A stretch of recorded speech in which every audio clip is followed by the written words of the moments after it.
ئێرە بەڕێوەبەرایەتیاوی کەرکووکە لە ماوەی 6 ساڵی ڕابردوودا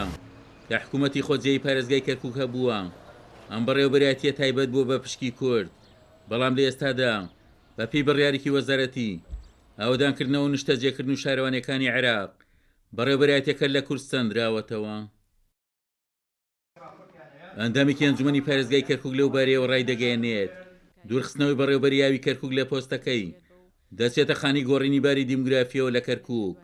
ئەو ئەندامەی ئەنجومەنی پارێزگا بەسەر سوورمانەوە دەڵێت ئەو گۆڕانکاریە لە کاتێکدا دەکرێت کە ئەو وەزارەتی ئەو کاری کردووە وەزیرەکەی کووردە. ئەوە لەلایەن وەزارەتی شارەوانی عێراقە کە بەداخەوە جاری شێژەڵین بەداخەوە بەرپرسەکەی کووردە، وەزیرەکەی کووردە، کوردێک بێ پۆستێکی کوردی لە کورد بسەنێتەوە بیدا بەلایەنێکی تر وڵاوە دەبێ هەر خۆمان سەرزەنشتی خۆمان بکەین کە گوایە کورد بوو خۆی بەدەستی خۆی شارێک تعریب کە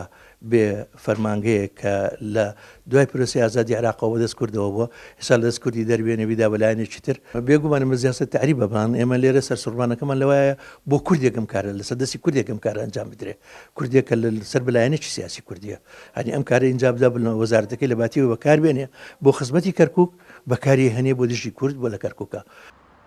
چاودێرانی سیاسی ڕای دەگەیەنن دوورخستنەوەی لێپرساوانی کورد لە فەرمانەکانی کەرکووک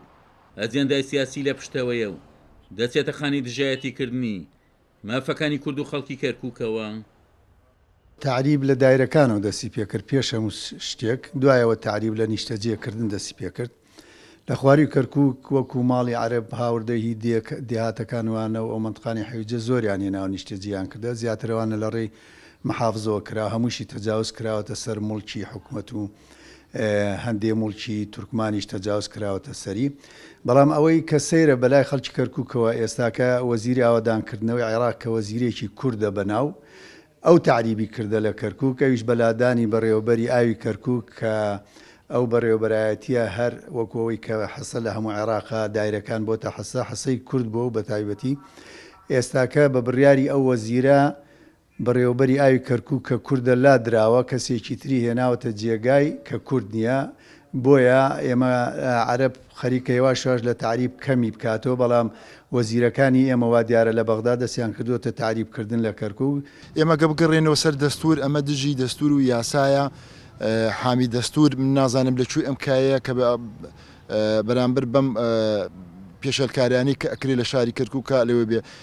کە وەزیرێکی کورد بێ بەڕێبەرێکی کوردلادا و تا چەند ڕادەیە نازانم ئەمە خەڵک پێی قوبوڵ نییە، بەڕاستی خەڵک توش ناومێدیی گەلێ گەورە بووە کە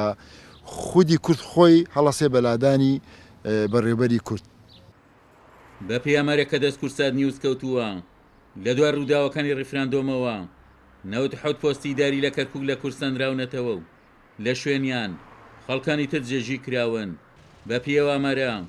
زۆرترین ڕێژەیە بەرپرسەی دارێ کوردانەی لە فەرمانکاری کەرکووک دوورخراونەتەوە تەندروستی و پارێزگا و